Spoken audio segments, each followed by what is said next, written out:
سامعین، ایک بار پھر پروگرام کشمیر منظرنامہ میں خوش آمدید. یہ programme radio Azad Kashmir Tararkhal short wave 7265 کلو ہرٹز اور ریڈیو پاکستان اسلام آباد میڈیم ویو 585 کلو ہرٹز پر پیش کیا جا رہا ہے. سامعین، جیسا کہ ہم نے پروگرام کے آغاز میں آپ تک ہندوستان کے غیر قانونی زیر قبضہ جموں و کشمیر سے تازہ ترین جو صورتحال ہے وہ آپ تک پہنچائی، اور خاص طور پہ اس میں جو سب سے زیادہ تشویشناک بات ہے وہ یہ ہے کہ ہندوستان کی مودی سرکار اس وقت جو ہے وہ امرناتھ یاترا کے نام پہ ایک ایسا کھیل کھیل رہی ہے جس کے سامنے جو ہے وہ امرناتھ یاترا کو رکھا گیا ہے، لیکن اس کے ساتھ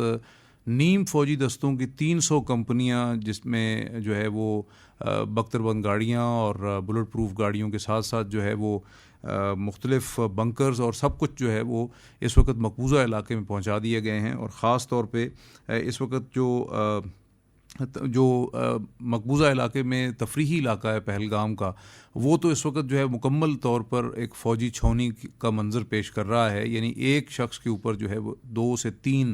بھارتی فورسز کے جو سپاہی ہیں وہ موجود ہیں. اور اسی کے ساتھ ساتھ جو سری نگر میں صورتحال ہے، جگہ جگہ پہ پکٹس لگی ہوئی ہیں اور ہر شخص کو جو ہے وہ نہ صرف اس کی تلاشی لی جا رہی ہے، جانچ کی جا رہی ہے، بلکہ اس کے ساتھ ساتھ ان کو جو ہے وہ تنگ بھی کیا جا رہا ہے. رات کو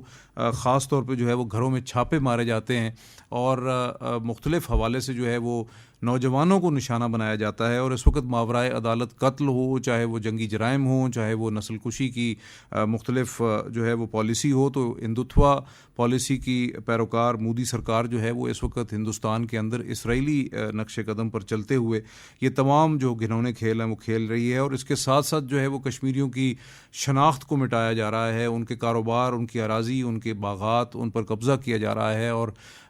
ایسے تمام ہتھ کنڈے استعمال کیے جا رہے ہیں جو کہ اسرائیل جو ہے وہ فلسطینیوں پر استعمال کرتا آیا ہے، اور ان کی جو ٹیریٹریز ہیں، ان کے علاقے ہیں، ان پر قبضہ کرتا آیا ہے. اور یہ جغرافیائی حیت ہی نہیں بلکہ جو آبادی کا تناسب ہے اس کو بھی تبدیل کرنے کی ایک سازش ہے. اور اس سازش کے تحت جو ہے وہ نہ صرف جو ہے وہ کشمیریوں کو ان کا قتل عام کیا جا رہا ہے، نسل کشی کی جا رہی ہے، نوجوان لوگوں کو، بچوں کو نشانہ بنایا جا رہا ہے، ان کو پکڑ دھکڑ کے ان کو جو ہے وہ لاپتہ کیا جا رہا ہے. اور جو مقبوضہ علاقے ہیں ان سے باہر ہندوستان کی مختلف جو ہے وہ جیلوں میں رکھا جا رہا ہے. اور اسی کے ساتھ ساتھ